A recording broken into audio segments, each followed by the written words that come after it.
Les boîtes à lunch pour le camp d'été doivent fournir du carburant pour que les enfants puissent courir, jouer, sauter, chanter et s'amuser au fil des activités. Je m'appelle Julie Aubé, nutritionniste pour Extenso, et voici mes conseils.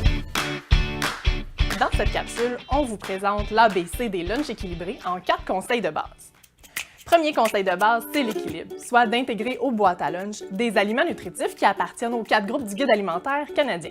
On commence par mettre dans la boîte à lunch des aliments qui appartiennent au groupe des légumes et des fruits. Et attention, pas juste une feuille de laitue dans un sandwich.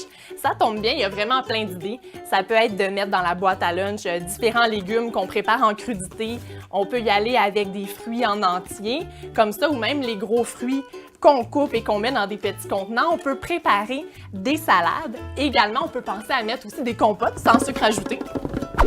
Il y a réellement mille et une façons de mettre couleur et saveur au menu avec les fruits et légumes. On met aussi dans la boîte à lunch des aliments du groupe des produits céréaliers. Ça peut être tout simplement le pain du sandwich.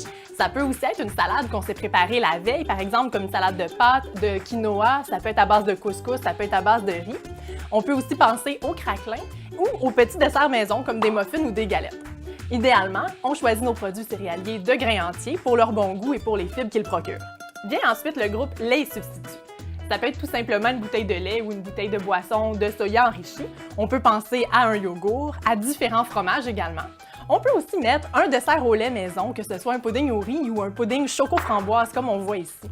Le groupe lait et substituts fournit entre autres du calcium, important pour les os de nos petits campeurs en croissance. Enfin, il y a le groupe des viandes et substituts. Ce groupe fournit entre autres des protéines et ça inclut tout ce qui est viande, volaille, poisson, fruits de mer. Ça inclut aussi les œufs, les protéines végétales comme les noix, les graines, les légumineuses et le tofu. En plus des aliments, on met évidemment dans la boîte à lunch des boissons pour les jeunes qui bougent et qui courent dehors, partant souvent assez chaud.